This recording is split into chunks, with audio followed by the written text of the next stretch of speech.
Well, thank you very much, everybody. Appreciate it. We've had a very amazing two-day period in Brussels, and we really accomplished a lot with respect to NATO.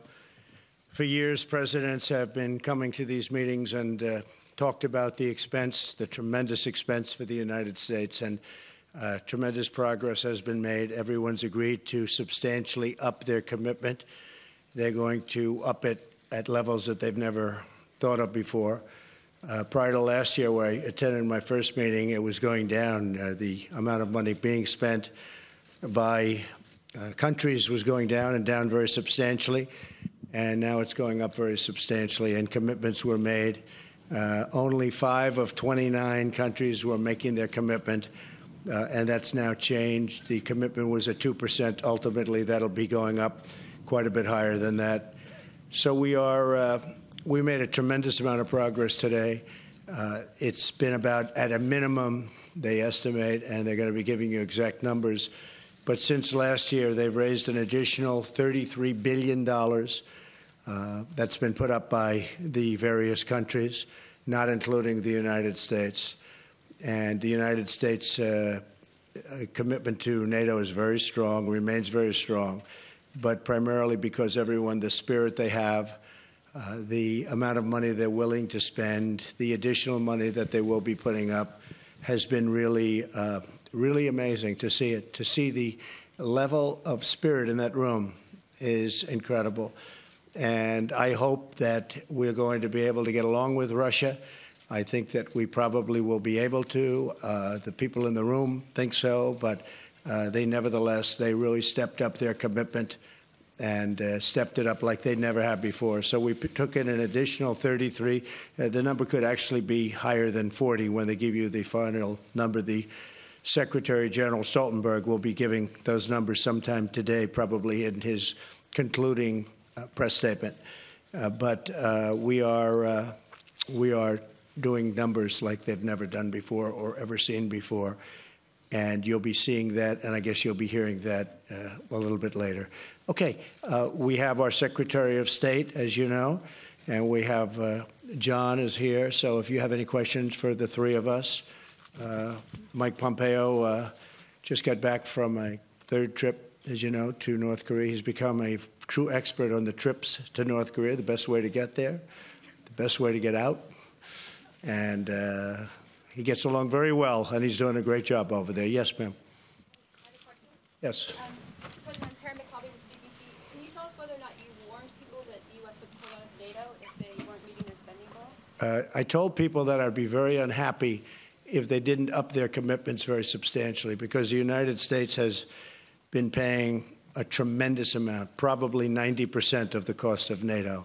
And now people are going to start, and countries are going to start upping their commitments. So I let them know yesterday, actually. I was surprised that you didn't pick it up. It took till today. But yesterday, I let them know that I was extremely unhappy with what was happening. And they have substantially upped their commitment, yeah. And now we're very happy and have a very, very powerful, very, very strong NATO, much stronger than it was 2 days ago. Yes, ma'am. Yes, hi, how are you? I know, you're very famous on television. I have a question again about, did you ever at any point say that the U.S., though, might stop engaging with NATO? And do you think that your rhetoric helps NATO cohesion, or are you worried that people might think that the U.S. is going to not be as committed to NATO? There are a lot of people who say they were worried and stressed by what you did yesterday. Well, they were probably worried because the United States was not being treated fairly, but now we are because the commitment has been up so much. So now they are. And I was very firm yesterday. You have to understand, I know a lot of the people in the room. I was here last year. I let them know last year in a less firm manner, but pretty firm, and they raised an additional $33 billion, I think going to $40 billion, but it's $33 billion as of today. And then today and yesterday, I was probably a little bit more firm. But I believe in NATO. I think NATO is very important, probably the greatest ever done. But the United States was paying for anywhere from 70 to 90% of it, depending on the way you calculate. That's not fair to the United States. In addition to that, as you know, we're in negotiations with the EU, and we're going to be meeting with them next week. We've been treated very unfairly on trade. Our farmers have been shut out of the European Union. Now, you could say they're different, but basically, to a large extent, they're the same countries.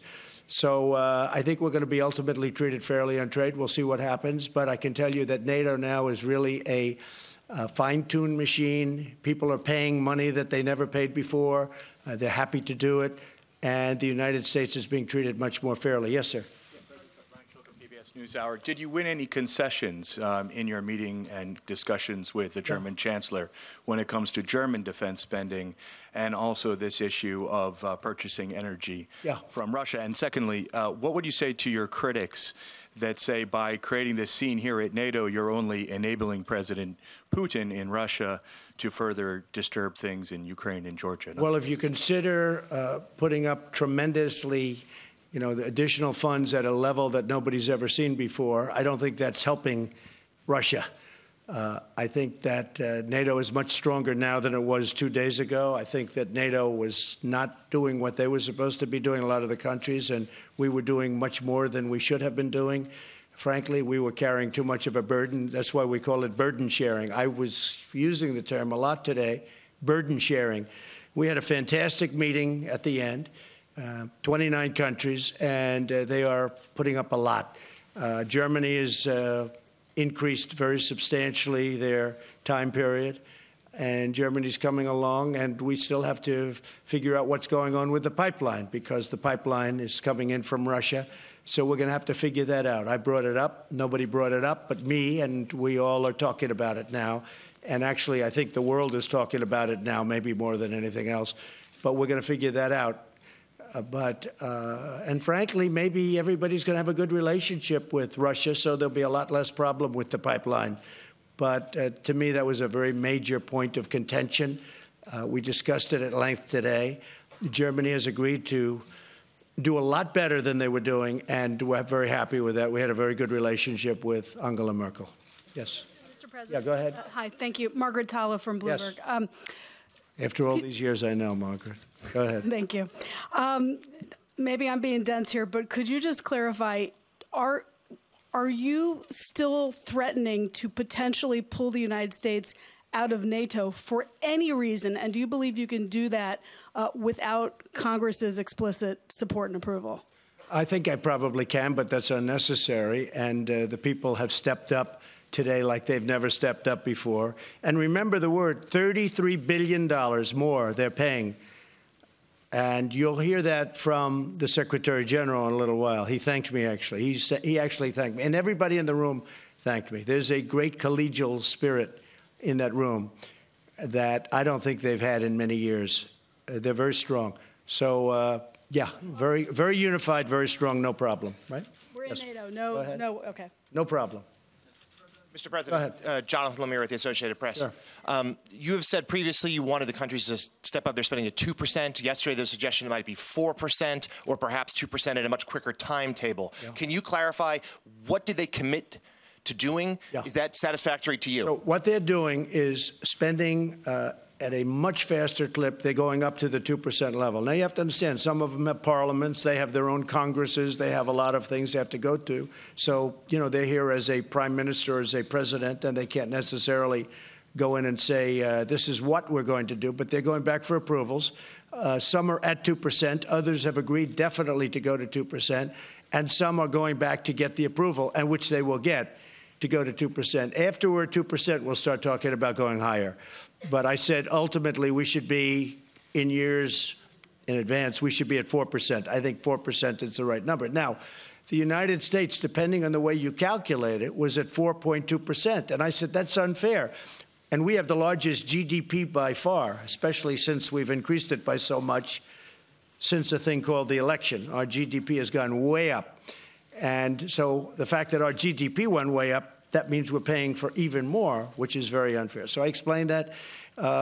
We will go to much higher than 2% into the future, but right now we're getting people up to 2%, and that'll take place over a fairly short period of time, a short number of years. Okay? Yeah, go ahead. Hi, Tomislav Krasnec from Večernji List, Croatian daily newspaper. We understand your message. Congratulations, by the way. Thank you. Thank you. We understand your message, but some people ask themselves, will you be tweeting differently once you board the Air Force One? Thank you. No, that's other people that do that. I don't. I'm very consistent. I'm a very stable genius. Go ahead. Yeah, go ahead. Thank you, sir. Jeremy Diamond with CNN. How are you? Jeremy. Quick question with regards to Germany and the comments that you made yesterday. Do you feel like, given the threats that you made about potentially leaving NATO, about insulting Germany's sovereignty, it appears, by suggesting they are totally controlled by Russia, do you feel like that's an effective way to conduct diplomacy? And secondly, would you be able to be a little bit more specific about the commitments that you secured today with regards to increasing financial commitment? Is there an updated timeline? Are there specific countries you could cite? Because a majority of them are already planning to meet that 2% threshold by 2024? No, many of them. In fact, Germany was going to be in the year 2028 or 30. Yeah, I think it's a very effective way to deal, but I didn't deal exactly the way you said. I have great respect for Germany. My father's from Germany. Both of my parents are from the EU, despite the fact they don't treat us well on trade, but I think that'll change also. And I think we'll see that because on the 25th of July, they're coming in to start negotiations with me. We'll see.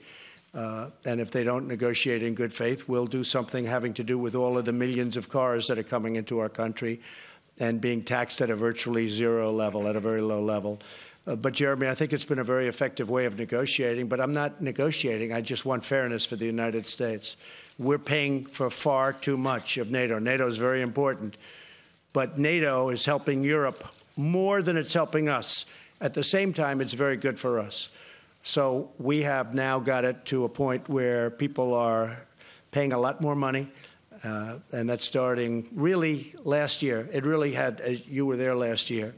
And last year, we had a big impact. Again, we took in $33 billion more. And if you ask Secretary General Stoltenberg, he gives us total credit, meaning me, I guess, in this case, total credit, because I said it was unfair. Now, what has happened is presidents over many years, from Ronald Reagan to Barack Obama, they came in, they said, okay, hey, do the best you can, and they left. Nobody did anything about it. And it got to a point where the United States was paying for 90% of NATO. And that's not fair. So it's changed. We had a really good meeting today. We had a great meeting in terms of getting along. I know most of the people in the room because of last year, because of the year and a half that we've been in office, year and a half plus. But we have a great relationship. Everybody in that room, by the time we left, got along, and they agreed to pay more, and they agreed to pay it more quickly. Yeah, go ahead, Phil. Hey, Mr. President, Philip Rucker from the Washington Post. You tweeted yesterday, what good is NATO? And you've talked about NATO as an alliance that benefits Europe, that defends and protects Europe. Do you see any value of NATO to the United States vis-a-vis Russia? Does it help protect the United States from Russia, in your view? I think it's another very strong ally, as together it's much stronger than, obviously, individual countries. I think it's the way we have it now. I think it's I think NATO got, you know what was happening with spending prior to my getting into office. The numbers were going down. Now the numbers have gone up like a rocket ship. The numbers have gone up a lot, and they've gone up rapidly, and they're now going up further. So I think NATO is going to be very, very effective. I'm very impressed with, and really know, and he's a friend of mine, but Secretary General Stoltenberg has done a fantastic job and putting it all together. And we were the ones that really, we gave him an extension of his contract, as you know. I think he's done a really good job. I think that when I was saying that, I am very concerned with the pipeline. I don't like the pipeline. And when I talk about NATO, I say, how do you have NATO? And then you have somebody paying the people that you're protecting against. But maybe we'll get along with the group that we're protecting against. I think that's a real possibility. As you know, I'm meeting with President Putin on Monday. And I think we go into that meeting not looking for so much. We want to find out about Syria. We will, of course, ask your favorite question about meddling. I will be asking that question again. But we'll also be talking about other things. We'll be talking about Ukraine. Ukraine was here today, by the way. And, you know, it's very interesting to hear what they had to say. So, excuse me? Well, he may. I mean, look, he may. You know, what am I going to do? He may deny it. I mean, it's one of those things. So all I can do is say, did you, and don't do it again. But he may deny. I mean, well, you'll be the first to know. Okay? Go ahead. Yes, go ahead. Mr. President, Robert Wall with the Wall Street Journal. Yes. If the Germans and the Canadians and others don't come up to 2%, what is your fallback position? How will you up the pressure to make them actually? Well, they will. They will. I have no doubt about it. They all made commitments, and they will be up to 2%. It'll be over a relatively short period of years. Okay? Thank you so much. Yes, go ahead. Georgian TV, Palestine News. Mr. President, what do you think today needs or not Georgia most support from NATO? And I want to ask about Georgia? They were here today represented. Yes, and will you talk about Georgia in a meeting with with President Putin? Well, they were here. They made a very favorable impression, and we listened to their plight. It's a tough situation with Georgia, but they made a very favorable impression in the room. Okay? Yeah, go ahead. Go. One more Go ahead. Go. Oh, sorry. Yeah, you really did. Come on, go ahead. Go ahead. Well, I had a question as well, but nonetheless, I'll ask her. Will you recognize? Go ahead. Will you recognize Russia's Will you recognize Crimea as part of Russia when you meet President? That's an interesting question because, long before I got here, President Obama allowed that to happen. That was on his watch, not on my watch. People like to say, oh, Crimea, but the fact is they built bridges to Crimea. They just opened a big bridge that was started years ago. They built, I think, a submarine port, substantially added billions of dollars. So that was on Barack Obama's watch. That was not on Trump's watch. Would I have allowed it to happen? No, I would not have allowed it to happen. But he did allow it to happen. So that was his determination. What will happen with Crimea from this point on, that I can't tell you. But I'm not happy about Crimea. But again, that was Barack Obama's watch, not Trump's watch. Yeah, go ahead. Sure. Jeff Mason from Reuters, Sure. Mr. President. I know, Jeff. Regarding your summit with President Putin, will you be raising arms control issues? Would you like Yes. to extend New START, and will you raise concerns about violations of the INF Treaty? Yes.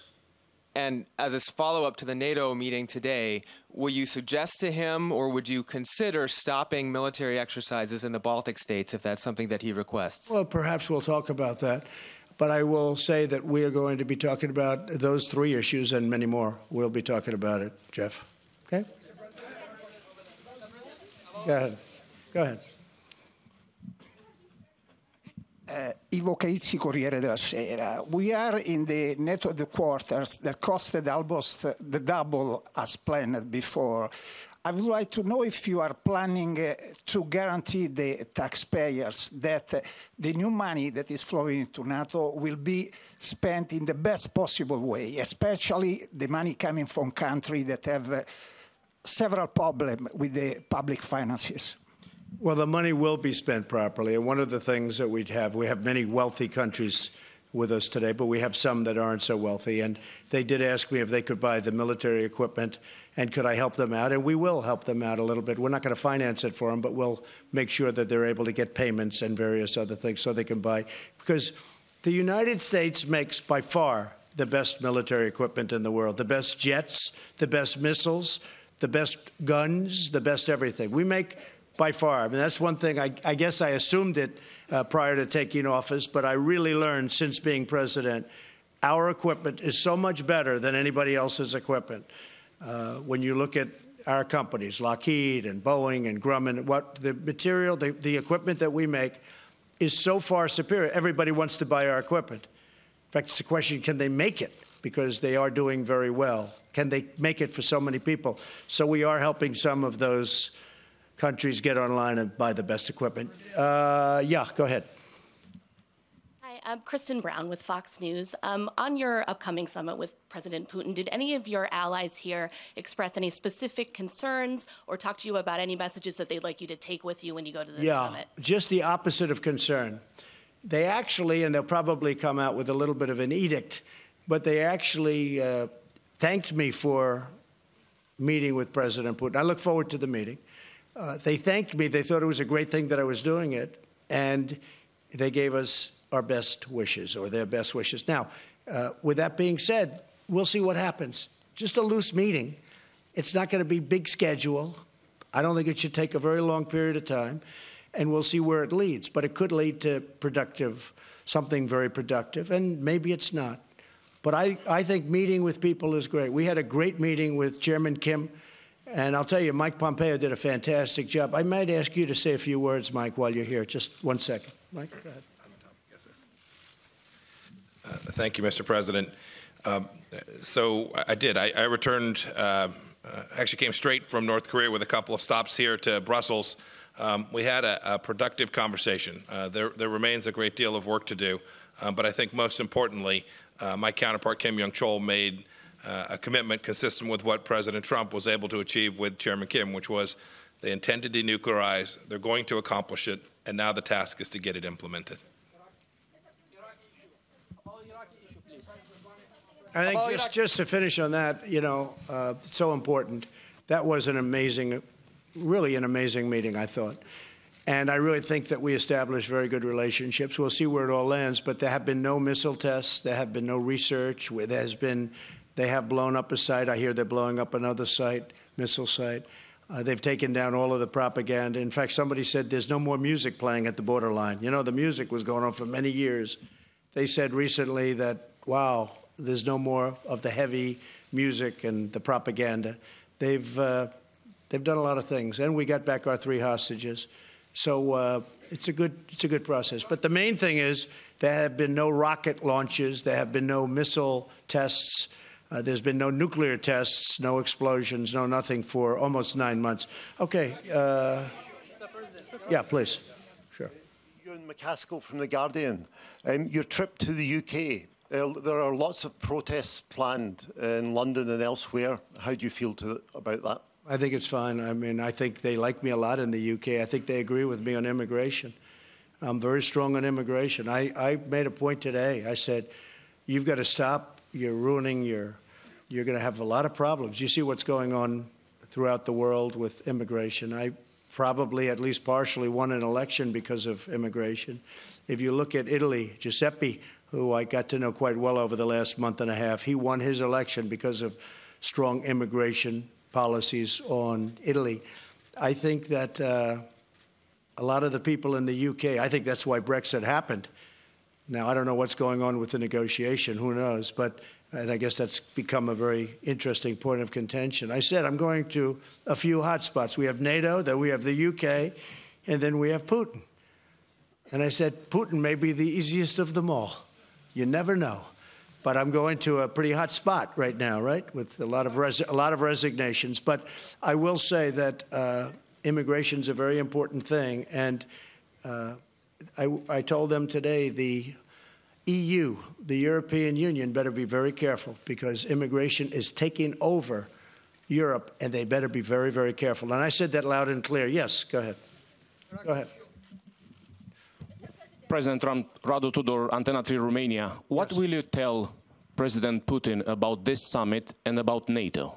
Well, I think he's going to see about this summit. This has turned out to be a very successful summit. This is, I think really that NATO is more put together right now, is more coordinated, and I think there's a better spirit for NATO right now than perhaps they've ever had. It's richer than it ever was. The commitments are made at a higher level than they've ever been made, and the money to be paid out faster, far faster. You know, the 2% was a range, a goal. It wasn't something that they were committed to. Now it's a commitment. There's a big difference, the 2% number. And that's why so many people weren't reaching it or hitting it. It was just sort of like this amorphous number out there. Now it's a commitment, a real commitment. I think he's going to see that there's great unity, great spirit, great esprit de corps, and I think we're going to have a good meeting. Regardless of that, I think we're going to have a good meeting. But this was a fantastic 2 days. This was a really fantastic. It all came together at the end. And yes, it was a little tough for a little while, but ultimately, you can ask anybody at that meeting. They're really liking what happened over the last 2 days. There's a great, great spirit leaving that room. Yes, sir. Go ahead, please. Yeah, Jonathan Beale from BBC. I just wonder, you think you're going to get along with President Putin at that meeting? Could you just tell us, why do you think that? Is there something you admire about him? And the second question, because you're just about to go to the UK. Well, he's a competitor. He's been very nice to me the times I've met him. I've been nice to him. He's a competitor. You know, somebody was saying, is he an enemy? No, he's not my enemy. Is he a friend? No, I don't know him well enough. but the couple of times that I've gotten to meet him, we got along very well. You saw that. I hope we get along well. I think we get along well. But ultimately, he's a competitor. He's representing Russia. I'm representing the United States. So, in a sense, we're competitors. Not a question of friend or enemy. He's not my enemy. And hopefully someday, maybe he'll be a friend. It could happen. But I just don't know him very well. I've met him a couple of times. And when I did meet him, most of you people were there. Yes. And Brexit, sorry, sir, because you are going to the UK. What will be your message on Brexit?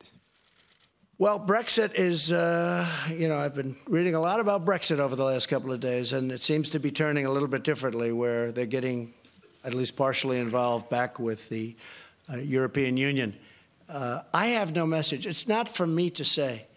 I own a lot of property there. I'm going to Scotland while I wait for the meeting. I have Turnberry in Scotland, which is a magical place, one of my favorite places. I'm going there for 2 days while I wait for the Monday meeting. But it's not for me to say what they should be doing in the UK. I have great friendships. My mother was born in Scotland. I have great friendships over there. We have a wonderful ambassador, Woody Johnson, and by the way, Woody's doing a great job. But it's not for me to say. I'd like to see him be able to work it out so it could go quickly, whatever they work out. Is it heartbreaking? Oh, hard Brexit, I see. I thought you said it was heartbreaking. I said that might be going a little bit too far, right? Heartbreaking. Is it heartbreaking? A lot of things are heartbreaking. No, I would say that, Brexit is Brexit. It's not like, I guess when you use the term hard Brexit, I assume that's what you mean.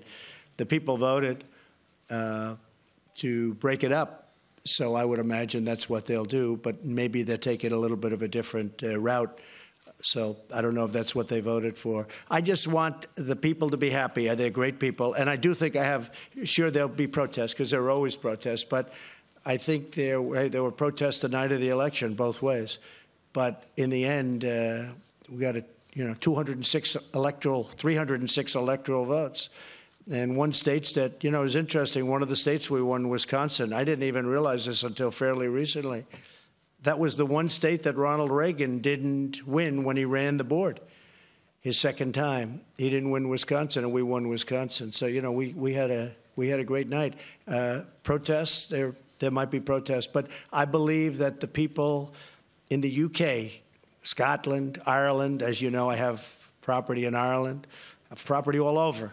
I think that those people they like me a lot. And they agree with me on immigration. And I think that's why you have Brexit in the first place, because of immigration. Yes, ma'am. Yeah, go ahead. Greta Karvala from Finland.